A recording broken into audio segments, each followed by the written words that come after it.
34వ అధ్యాయము 21వ వచనం. యోబు గ్రంథము 34వ అధ్యాయం 21వ వచనం. నేను చదువుతాను, జాగ్రత్తగా వినండి. ఆయన దృష్టి నరుల మార్గం మీద నుంచబడి ఉన్నది, ఆయన వారి నడకలన్నీ కనిపెట్టి చూచుచున్నాడు. దుష్క్రియలు చేయువారు దావుకొనుటకై చీకటైనను మరణంధకారమైనను లేదు. ఒకడు న్యాయ విమర్శంలోకి రాకమునుపే బహుకాలము అతని విచారణ చెయ్యుట దేవునికి అగత్యము లేదు. విచారణము లేకుండానే బలవంతులను ఆయన నిర్మూలము చెయ్యుచున్నాడు. జాగ్రత్తగా ఈ వాక్యం వినగలిగినట్లయితే ఆయన దృష్టి నరులపై ఉన్నదంట. అంటే నీ కుటుంబం పైన, నీ పైన, నీ సంసారం పైన, లేదా నీ పిల్లల పైన ఎవరి దృష్టి ఉండాలంటే దేవుని దృష్టి ఉండాలి. కానీ ఈ రోజులలో చూస్తుంటే దేవుని దృష్టి మన మీద ఉండలేకపోతుంది. మరి ఎవరి దృష్టి ఉంది? మరి ఎవరి దృష్టి మనపై పడుతుంది? మరి వారి దృష్టి ఎలా ఉంది? మరి ఏ విధంగా చూస్తున్నారు?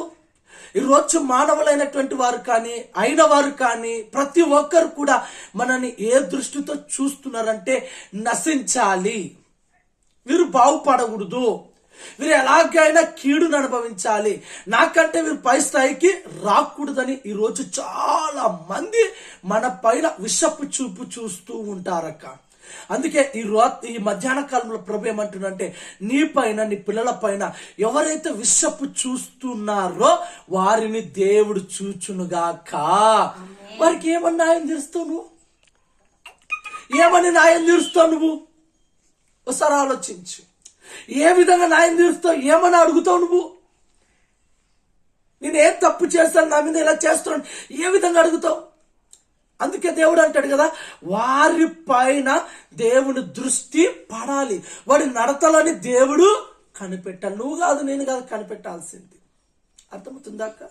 నువ్వు కాదు, నేను కాదు, ఎవరు కనిపెట్టాలంటే దేవుడు కనిపెట్టాలి. దేవుడు కనిపెట్టినప్పుడు ఏం జరుగుతుందంటే 22వ వచనంలో, దుష్క్రియలు చేయవారు దాక్కొనుటకు చీకటైనను మరణంధకరమైనను లేదు.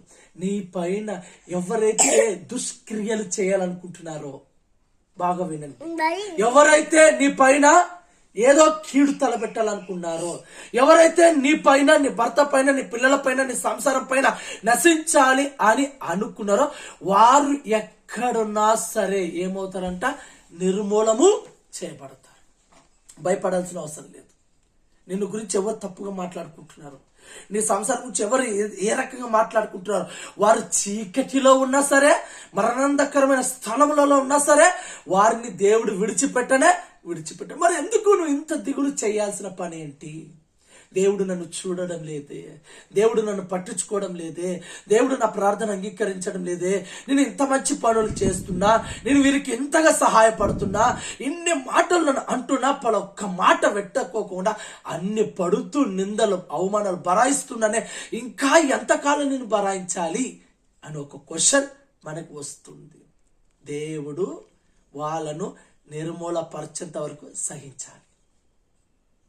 దేవుడు వారిని అంతమొందించేంత వరకు ఏం చేయాలక? సహనముతో కలిగి ఉండాలి. మరి ఎన్నన్నా చేయని, బయట వారైనా, ఇంటి వారైనా, కన్నవారైనా, కట్టుకున్న వారైనా, పిల్లలైనా, పెద్దలైనా, ఎవరైనా సరే, ఎన్ని విధాలుగా మన పైన దుష్క్రియలు లేదా కీడు తలంచాలి లేదా ఏదో చేయాలనుకున్నారు, వారిని అందరినీ దేవుడు ఏం చేస్తాడంటే న్యాయ పరిధిలోకి తీసుకొచ్చుకుంటాడు. అందుకే అంటాడు కదా, బహుకాలము అతని విచారణ చేయుట దేవునికి అగత్యం లేదు, విచారణ లేకుండానే బలవంతులను ఆయన నిర్మూలము చేయించున్నాడు. ఒక్కరోజు నిర్మూలం చేస్తాడక్క, ఒకరోజు నిర్మూలం చేస్తాడు. అంతవరకు ఓపికతో పట్టి సహనముతో కలిగి, ప్రభా నాపై దృష్టి నిలబెట్టవా, నేను సహించలేకపోతున్నాను, నేను భరించలేకపోతున్నాను, నా పైన ఎంత మంచి చేసినా అయినా నన్ను అందరూ అంటున్నారు, ఎగతాళి చేస్తున్నారు, ఒక శత్రువు చూసినట్టుగా చూస్తున్నారు, కానీ నీవు నాపై దృష్టి నిలపవా, నీవు నా నడకలను గమనించవా, ఇదిగో ప్రభా నా పైన నీవు ప్రేమ చూపించవని నువ్వు గనక ప్రార్థించగలిగితే నిశ్చయముగా నా ప్రభు నీ పైన ఆయన కనుదృష్టి నిలుపునుగాక. నీ పైన దుష్క్రియలు చేస్తున్నవారు, నీ పైన కీడు తలపెట్టిన వారి నడతలను, ఆ యొక్క చూపును గ్రహించి వారిని తీర్పులోకి దేవుడు తీసుకువచ్చునుగాక. అంతవరకు ఏం కలిగి ఉండాలంటే ఓర్పు కలిగి ఉండాలక్క. అంతవరకు సహనం కలిగి ఉండాలి. విడిచిపెట్టాడు. హఠాత్తుగా ఏం చేస్తాడంట, విచారణ చెయ్యకోకుండానే నిర్మూలము చేస్తాడంట. ఇంక నువ్వు దిగులు పడాల్సిన అవసరం లేదక్క. దిగులు పడాల్సిన అవసరం లేదు, కలవరం పడాల్సిన అవసరము లేదు. ప్రార్థించు. ప్రభువా, నాపై దృష్టి నిలబెట్టవా, నన్ను అంటున్న వారిని చూడవా, ప్రభువా నా నడకలను గమనించవా, నన్ను పారేసుకుంటున్న వారి నడకలను చూడవా, నేనేంటో తెలియదా ప్రభువా అని దేవుని ఎదుట నువ్వు అడ్డుకోవాలి. ఇజికే ప్రార్థిస్తాడు కదా, నువ్వు 15 సంవత్సరాలు నువ్వు ఇప్పుడే మరణించబోతున్నావు అన్నప్పుడు ఇజికే గోడ తట్టి తిరిగి, ప్రభువా నీ ఎదుట నేను ఎలా యథార్థంగా నడుచుకున్నా. వెంటనే దేవుడు ఏం చేశాడు, 15 సంవత్సరాల ఆయుష్ని పొడిగించాడు. ఈ మధ్యాహ్న కాలంలో నీవు కూడా ఆ విధంగా ప్రార్థన చేయగలిగితే నీ పైన కీడు, నీ పైన దుష్క్రియలు లేదా అపాయం లేదా నేను చిన్న చూపు లేదా నీ మీద నిందలు అవమానాలు వేసిన వారినే దేవుడు నిర్మూలము చెయ్యునుగాక. కానీ అది కాదు మన లక్షణం. మనం ఏం చేయాలి?